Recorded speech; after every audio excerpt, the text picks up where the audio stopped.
प्रिय भक्तजनों, स्वागत है आपका इस वीडियो में। आज मैं आप लोगों को तुलसी विवाह कब है, इसकी विधि और कथा सुनाने जा रही हूँ। हिंदू धर्म में तुलसी विवाह का विशेष महत्व है। इसे देवशयनी एकादशी और हरि प्रबोधनी एकादशी भी कहा जाता है। पंचांग के अनुसार कार्तिक मास के शुक्ल पक्ष की द्वादशी तिथि को तुलसी विवाह का आयोजन किया जाता है। इस साल तुलसी विवाह 5 नवंबर 2022 को है। धार्मिक मान्यता के अनुसार इस दिन भगवान विष्णु अपनी योग निद्रा से 4 महीने के बाद जागते हैं।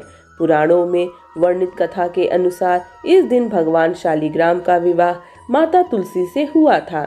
शालिग्राम को विष्णु का एक रूप माना जाता है।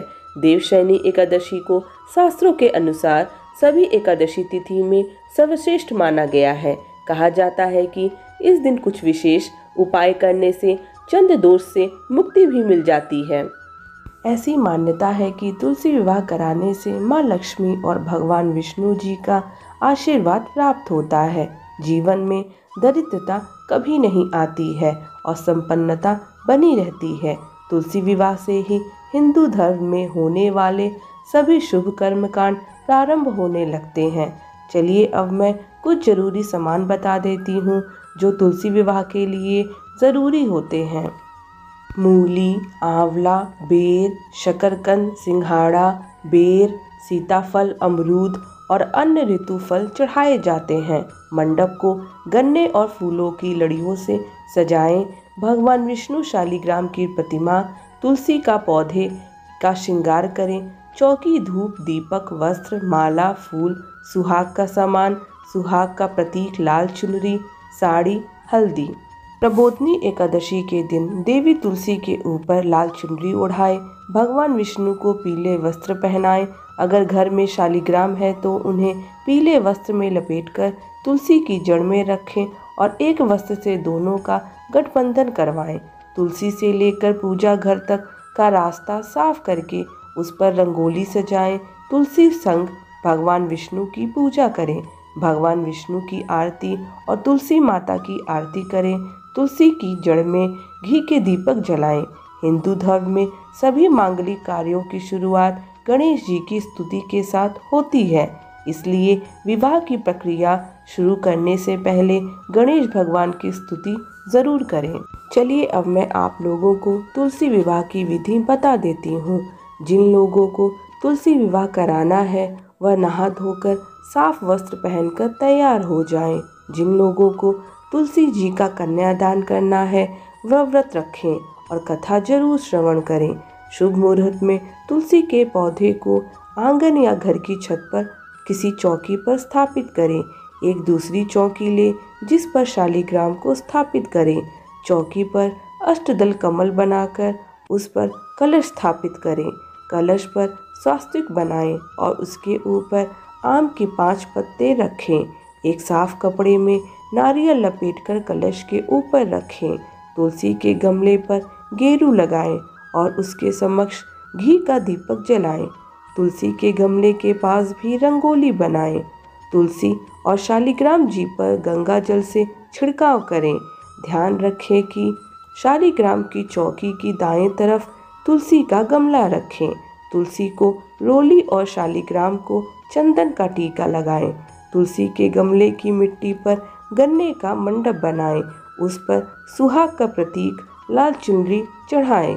फिर तुलसी के गमले को साड़ी लपेटकर उन्हें चूड़ी पहनाकर दुल्हन की तरह उनका श्रृंगार करें। शालिग्राम जी को पीले वस्त्र पहनाएं। तुलसी और शालिग्राम को हल्दी लगाएं। बनाए गए मंडप पर भी हल्दी का लेप लगाएं। सबसे पहले कलश और गणेश जी की पूजा करनी चाहिए। इसके बाद माता तुलसी और भगवान शालिग्राम की धूप, दीप, फूल, वस्त्र, माला अर्पित करें।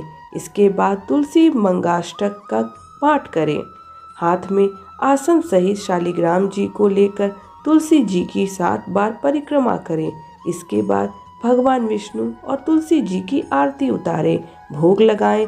पूजन के बाद प्रसाद का सभी में वितरण कर दें। चलिए अब मैं आप लोगों को तुलसी विवाह की कथा सुनाने जा रही हूँ। देवउठनी एकादशी के पावन दिन भगवान शालिग्राम और माता तुलसी का विवाह किया जाता है। हिंदू धर्म में इस दिन का बहुत अधिक महत्व होता है। धार्मिक मान्यता के अनुसार भगवान शालिग्राम और माता तुलसी का विवाह करने से वैवाहिक जीवन सुखमय हो जाता है। इस पावन दिन विधि विधान से पूजा अर्चना कर व्रत कथा पढ़नी चाहिए। जलंधर नाम का एक पराक्रमी असुर था जिसका विवाह वृंदा नाम की कन्या से हुआ। वृंदा भगवान विष्णु की परम भक्त थी और पतिव्रता थी। इसी कारण जलंधर अजेय हो गया। अपने अजेय होने पर जलंधर को अभिमान हो गया और वह स्वर्ग की कन्याओं को परेशान करने लगा। दुखी होकर सभी देवता भगवान विष्णु की शरण में गए और जलंधर के आतंक को समाप्त करने की प्रार्थना करने लगे। भगवान विष्णु ने अपनी माया से जलंधर का रूप धारण कर लिया और छल से वृंदा के पतिव्रत धर्म को नष्ट कर दिया। इससे जलंधर की शक्ति क्षीण हो गई और वह युद्ध में मारा गया। जब वृंदा को भगवान विष्णु के छल का पता चला तो उसने भगवान विष्णु को पत्थर का बन जाने का श्राप दे दिया। देवताओं की प्रार्थना पर वृंदा ने अपना श्राप वापस ले लिया, लेकिन भगवान विष्णु वृंदा के साथ हुए छल के कारण लज्जित थे। अतः वृंदा के श्राप को जीवित रखने के लिए उन्होंने अपना एक रूप पत्थर रूप में प्रकट किया जो शालिग्राम कहलाया। भगवान विष्णु को दिया श्राप वापस लेने के बाद वृंदा जलंधर के साथ सती हो गई। वृंदा के राख से तुलसी का पौधा निकला। वृंदा की मर्यादा और पवित्रता को बनाए रखने के लिए देवताओं ने भगवान विष्णु के शालिग्राम रूप का विवाह तुलसी से कराया।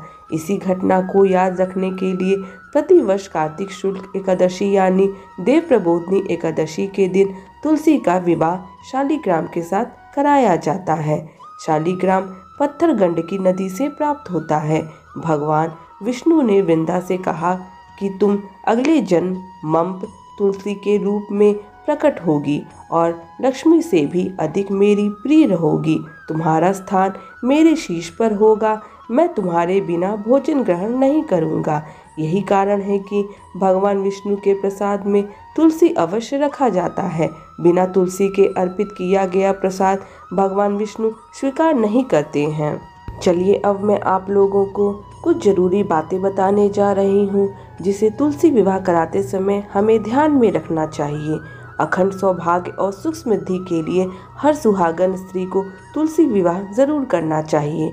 पूजा के समय माँ तुलसी को सुहाग का सामान और लाल चुनरी जरूर चढ़ाना चाहिए। तुलसी के गमले में शालिग्राम को साथ रखना चाहिए और तिल चढ़ाना चाहिए। तुलसी और शालिग्राम को दूध में भीगी हल्दी का तिलक लगाना चाहिए। पूजा के बाद किसी भी चीज़ के साथ 11 बार तुलसी जी की परिक्रमा करने की परंपरा है। मिठाई और प्रसाद का भोग लगाना चाहिए। प्रिय भक्तजनों, मेरे द्वारा सुनाई गई कथा अगर आप लोगों को पसंद आती है तो कृपया लाइक, शेयर और सब्सक्राइब करना मत भूलिएगा। धन्यवाद।